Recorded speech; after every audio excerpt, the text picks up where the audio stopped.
तो जयपुर के सवाई मानसिंह अस्पताल में जब आधी रात को आग लगी तो लोगों में अफरा तफरी मच गई। जो लोग अपनी जान बचाने के लिए अस्पताल पहुंचे थे वो जान बचाने के लिए भागने लगे। ये रिपोर्ट देखिए।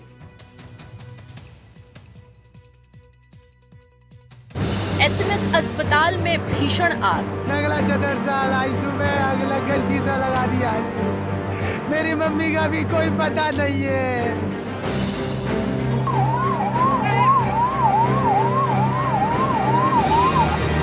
आधी रात को मची अफरा तफरी। ऊपर के आदमी हटा के नहीं तुरंत गेट दे दिए, तुरंत 30,000 ये लग पड़े हमारे सब भगा दिए वे तो ऊपर के।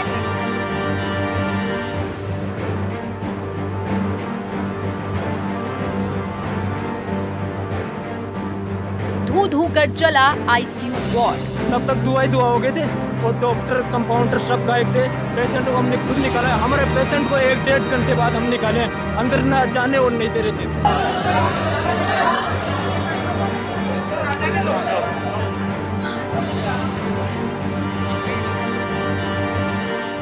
आधी रात को हर तरफ चीख पुकार मच गई।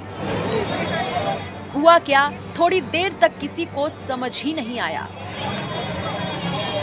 लेकिन जब तस्वीर सामने आई सबके होश उड़ गए।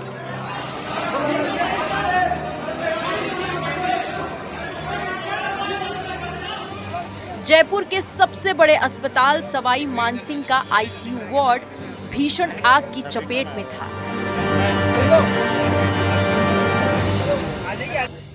अगला 74 साल आईसीयू में आग लग गई, शीशा लगा दिया आईसीयू रूम का। मेरी मम्मी का भी कोई पता नहीं है। नहीं बता रहे। आईसी रूम को गेट तो लगाए दियो। आईसीयू में रहते में भगा दिया। आईसी रूम को तो गेट लगाए दियो, मुझे तो कोई आता ही ना है। उस टाइम कहाँ थे? मेरे पापा नो कह रहे तेरी भैया जल गई। आईसीयू रूम में आग लगी, मेरे पापा बोले मैं यहाँ का बैठा और मेरे को दूसरा का जानते नहीं थे। आईसीयू रूम में आपने पता किया कि कहीं दूसरी नहीं, कहीं कोई पता नहीं पड़ा। अभी कोई पता नहीं है। मेरी मम्मी का कोई पता नहीं है। भरतपुर से मातीगढ़ सिर में चोट थी इसमें। 30 तारीख को कराया था। 30 तारीख को 29 तारीख को करवाया था आज, और ये बाढ़ में लेने वाले थे आज रात वापस। अभी 10-15 मिनट में जान तो गया था आज आग लगे। नहीं हुई है अभी आग। मन्नत तो भैया के बाद में लगी, 12:15-1 बजे के बीच में लगी आग। मेरे पापा तुरंत निकाल दिए। मेरे पापा भक्ति आए। मेरे पापा बार पर होंगे, देख रहे होंगे कहीं मेरी मम्मी को देख रहे हैं। ऊपर के आदमी हटा के नहीं तुरंत गेट दे दिए, तुरंत 30,000 ये लग पड़े हमारे सब भगा दिए वे तो ऊपर के। किसने क्या पता नहीं है। तो बंद करा, डॉक्टर ने नहीं करा होगा और कौन बंद करेगा यार। चीख पुकार के बीच जान बचाने के लिए हर कोई इधर उधर भागने लगा।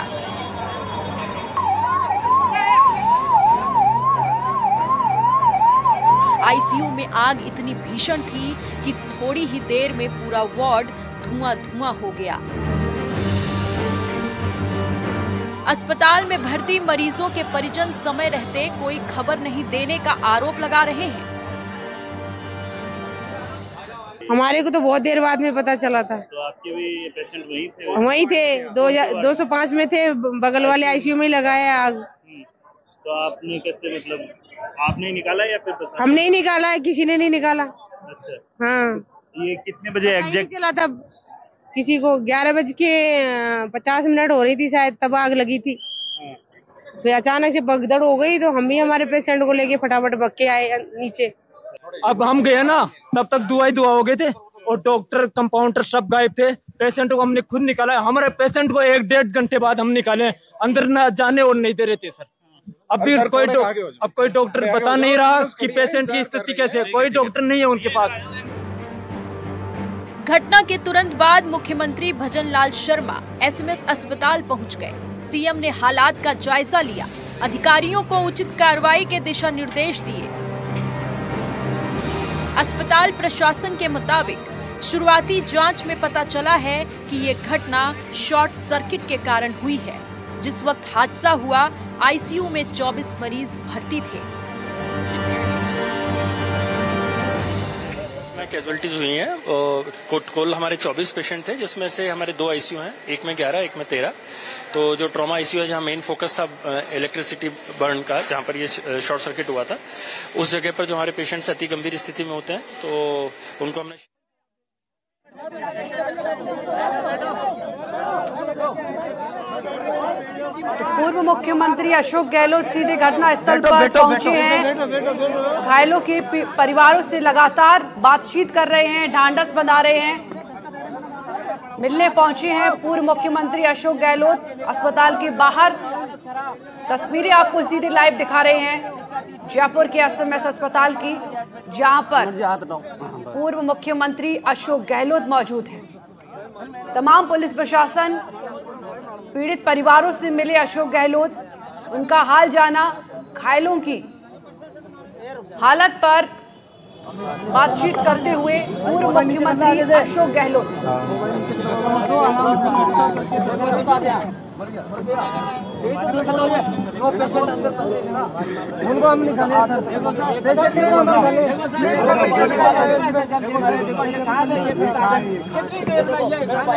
तस्वीरें देख रहे हैं आप, सीधे लाइव मौजूद हैं जयपुर से।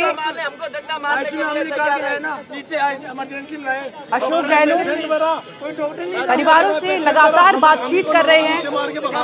क्या जवाब देंगे? क्या बोलेंगे? लाश ले जाएंगे, लाश लेके जाएंगे, ये बताओ सर। इस पूरी खबर पर और ज्यादा जानकारी देंगे हमारे सहयोगी विश्वास। पूर्व सीएम अशोक गहलोत घटनास्थल पर लाइव मौजूद हैं, लोगों से बातचीत कर रहे हैं। क्या कुछ है पूरी अपडेट? हाँ जी बिल्कुल, देखिए पूर्व मुख्यमंत्री अशोक गहलोत, राजस्थान प्रदेश कांग्रेस के अध्यक्ष गोविंद सिंह डोटासरा का बेटा यहाँ पर मौके पर मौजूद है। जो परिजन लगातार यहाँ पर धरना दे रहे थे। पिंटू जो एक व्यक्ति है 25 साल का, जिसकी मौत हुई कल, उसके अलावा यहाँ पर एक परिजन है जो कि अपनी मां की मौत हुई। तो इस तरह से जो परिजन है वो लगातार यहाँ पर धरना दे रहे थे। आरोप ये लगातार लगाए जा रहे हैं। जो अस्पताल प्रशासन है, उन्होंने सही समय पर सही निर्णय लेकर सही रूप से जो उनके मरीज थे, जो उनके परिजन थे, उनका ध्यान नहीं रखा। और इस तरह के जो आरोप है वो यहाँ पर जो परिजन है वो लगा रहे हैं। अभी यहाँ पर पूर्व मुख्यमंत्री अशोक गहलोत आए हैं, वो लोगों से बात कर रहे हैं, जान रहे हैं कि क्या कुछ हुआ, किस तरह से पूरा घटनाक्रम हुआ।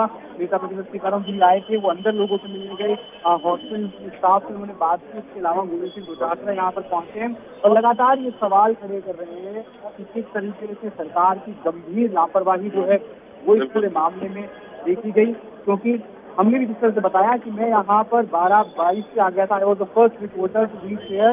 और जब मैं यहाँ पर आया था तो जो रोड है उस पर जो मरीज थे उनको लाया गया था। लेकिन उसके बाद में 12:48 तक 12:45 तक मैंने विजुअल शूट किए। जो मरीज थे वो रोड पे थे, उन्हें एम्बुलेंस के जरिए ले जाया जा रहा था। तभी भी एम्बुलेंस आ ही रही थी। तो यानी कि आप देखिए 11:30 के आसपास, 11:40 के आसपास पूरा घटनाक्रम बताया जा रहा है। जब आग लगी सबसे पहले, उसके बाद से लगभग 1 घंटे तक ये जो मरीज है वो यहाँ पर रहे। और इसी का नतीजा रहा कि एक मरीज यहाँ पर तैनात की गई। और इस तरीके से जो लगातार सीरियस एलिगेशन है वो यहाँ पर लगाए जा रहे हैं कांग्रेस की ओर से। और कांग्रेस के जो वरिष्ठ नेता हैं वो यहाँ पर पहुंचे हुए हैं और ये जो लगातार परिजन है उनसे वो बात कर रहे हैं। और आप देख सकते हैं आप बहुत यहाँ पर मौजूद हैं और उनकी बात करने की कोशिश जो है वो की जा रही है। पूर्व मुख्यमंत्री अशोक गहलोत और नेता प्रतिपक्ष सीताराम जी यहाँ कुछ बाजू फील्डिंग कहना है कि किस तरीके से जो यहाँ पर जो लोग थे, जो प्रशासन था, उन्होंने उनकी मांग मानी। देखिए क्या कुछ जो बात है वो परिजन बता रहे हैं।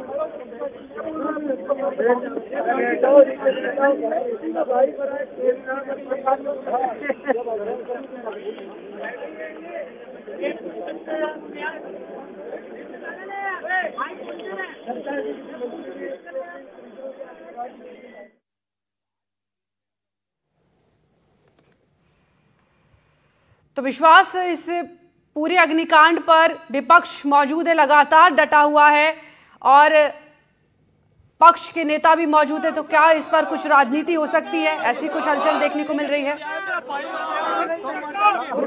देखिए, आज जो परिजन है पिंटू, वो अशोक गहलोत से बात कर रहा है और बता रहा है उन्हें अपनी आप किस तरीके से अपना भाई खोया है, उसकी घड़ी उनके लिए है। मतलब पिंटू यहाँ पर है, वो पूर्व मुख्यमंत्री अशोक गहलोत से बता रहा है, अपने दर्द बयां कर रहा है। और हमने रात को उससे बात की थी, जब वो हमारे से तब भी वह चिल्ला रहा था कि मेरा भाई जो है उसके बारे में नहीं बता रहे, वह नहीं मिल रहा है। और उसके बाद मैंने सुबह इनसे बात की और रात को मैंने इनसे बात की, तो लगातार इस तरह की चीजें उन्होंने बताई कि मुझे बताया नहीं गया और खुद इसे निकाल कर नीचे लेकर आया। और उसके बाद में और अगर उसे समय पर इलाज मिलता, समय पर उसे अस्पताल से हमारी मदद जाता। गंभीर लापरवाही का मामला और गंभीर ये जो आरोप है वो यहाँ पर माधोपुर का और इनका परिजन है, कल इस दर्दनाक हादसे में। और यहाँ पर कांग्रेस के जो तमाम वरिष्ठ नेता हैं वो यहाँ पर जा रहे हैं और अस्पताल में जाकर प्रशासन से और लोगों से मुलाकात करने की जो कोशिश है वो यहाँ पर कांग्रेस के नेताओं के द्वारा की जाएगी। और इस तरीके से ये पूरा घटनाक्रम तो हमने कल रात से ही दिखाया, यहाँ पर देखने को मिला। आप देख सकते हैं भारी संख्या में लोग यहाँ पर मौजूद है, परिजन यहाँ पर मौजूद है। जिस तरीके से लोग हैं वो जा रहे हैं और ये जो पूरा मामला है ये वो देखने को मिल रहा है। मुख्यमंत्री अशोक गहलोत वहाँ पर और अशोक गहलोत की NTV की बातचीत कर रहे हैं। गोविंद सिंह डोटासरा वो यहाँ पर है और अशोक गहलोत अंदर हॉस्पिटल के अंदर जा रहे हैं और लोगों से यहाँ पर करेंगे। विश्वास जी, जब से कल से ये हादसा हुआ है तब से सरकार की तरफ से कौन कौन पहुंचा है अभी तक घटनास्थल पर? जी देखिए, कल रात को बाबा बालमुकुंदाचार्य, अभी सुबह में विधायक गोपाल शर्मा और मुख्यमंत्री भजनलाल शर्मा, उप मुख्यमंत्री प्रेमचंद बैरवा और उनके साथ में जो गृह राज्य मंत्री है जवाहर सिंह बेडम वो यहाँ पर पहुंचे थे। साथ ही स्वास्थ्य सचिव यहाँ पर पहुंचे और जो आला अधिकारी है वो पहुंचे। जिला कलेक्टर जितेंद्र कुमार सोनी यहाँ पर रात को आए थे। Police commissioner Biju George Joseph लगातार रात को यहाँ पर बने हुए थे सुबह 5 बजे तक। हालांकि एक पहुंचे है लेकिन उसके बावजूद जो परिजन है वो संतुष्ट नहीं दिखाई दे रहे हैं और उनका यही आरोप है कि इस तरीके से जो खामियां हैं वो पूरी देखने को मिली और उसके बाद अब यहाँ पर जो पूर्व मुख्यमंत्री अशोक गहलोत है और जो विपक्ष है वो यहाँ पर है। कल रात को भी जो विधायक हैं रफीक खान वो यहाँ पर मौजूद थे और उन्होंने अपने समर्थकों के साथ में यही इसी तरह के आरोप लगाए थे कि मैं यहाँ पर था, मैंने देखा कि इलाज नहीं मिला लोगों को रोड पर छोड़ दिया गया। उसके बाद में जो लोग थे वो यहाँ पर रहे और यहाँ से जब उन्होंने खुद ने बताया कि मैं खुद अंदर गया, मैंने जाकर देखा कि किस तरह से सिचुएशन वहाँ पे थी। जो अस्पताल कर्मी थे वो भाग गए थे। और एक और बात उन्होंने कही कि पास में सुपर स्पेशलिटी हॉस्पिटल है, सामने SMS के हॉस्पिटल हैं, तो जो मरीजों को निकाला गया तो उन्हें तुरंत वहाँ पर शिफ्ट किया जाना चाहिए था। अगर इस तरह से ये कार्रवाई जो है सूझबूझ के साथ में प्रशासन, जो अस्पताल प्रशासन है वो करता तो शायद वे जान जो अभी जा चुकी हैं उन्हें बचाया जा सकता है। और ये जो मौतों का आंकड़ा है ये बढ़ता जा रहा है लगातार और रात से ही ये जो गफलत है ये रही कि कंफर्मेशन नहीं दिया गया कि कितनी डेथ हुई है टोटल।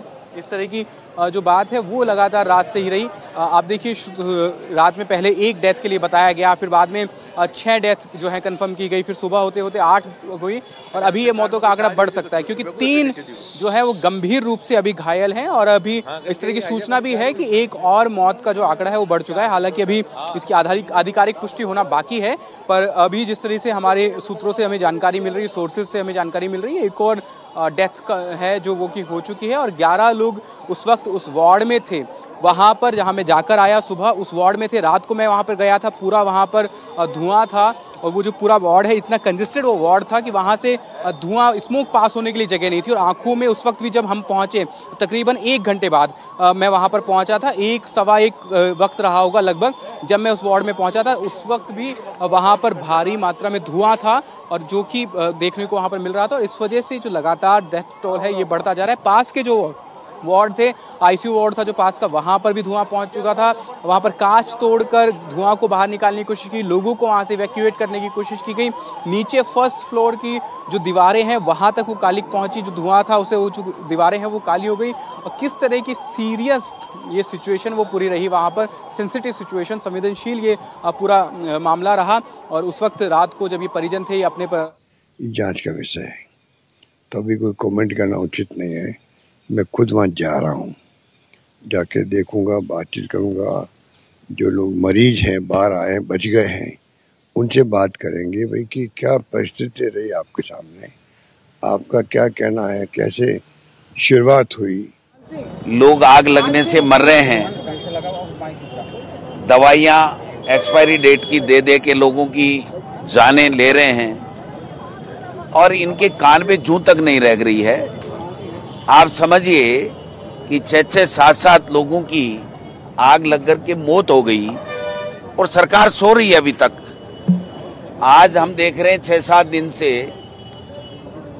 जो दवाई है खांसी की उसको ले लेके लोग मर रहे हैं और 7 से 8 मौतें हो गई और चिकित्सा मंत्री उनको क्लीन चिट दे रहा है। दवाई वाली कंपनियों से मिलकर के भ्रष्टाचार के आकंठ में डूबी हुई ये सरकार है। और अगर इस तरीके की पर्चियां और पर्चियों से सरकारें बनेंगी तो हालात यही होने वाले हैं। इसलिए समय रहते मोदी जी को इस पर्ची को चेंज करना चाहिए, अच्छे लोगों को बैठा करके और यहाँ पर कानून व्यवस्था चाहे वो दूसरे किसी भी विषय की हो उनकी व्यवस्थाएं करवानी चाहिए। ये बहुत गंभीर बात है कि हमारी नाक के नीचे राजधानी के अंदर इस तरह की सिस्टम की लापरवाही से ऐसी आग से मौत हो गई। पहले केमिकल हादसा हो गया था, आज तक कोई रिपोर्ट नहीं आई। आपने देखा होगा कि कितने मौतें हुई थी और केवल एक डिवाइडर जो कट था वो गलत कट बंद नहीं करने के कारण से हुआ था, उसकी भी सरकार ने जिम्मेदारी नहीं ली। कब सिर्फ में कंपनी से भ्रष्टाचार करके और उनको वो दे रहे हैं क्लीन चिट दे। तो लगातार नजर बनाए हुए हैं इस पूरी खबर पर और आप देखते रहिए एनडीटीवी राजस्थान। नमस्कार। आग उस समय लगी वो भयंकर थी, किसी को संभलने का इतना मौका ही नहीं दिया।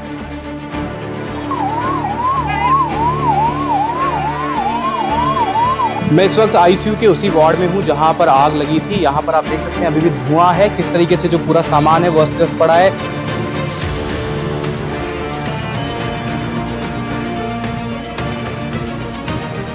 बगल वाली आईसीयू में आग लगी थी, उसकी जो लपटें हैं यहां तक आई हैं। पेशेंट्स को अंदर से बाहर निकाला, एसएमएस के ट्रॉमा के स्टाफ गायब थे, स्टाफ नदारत थे।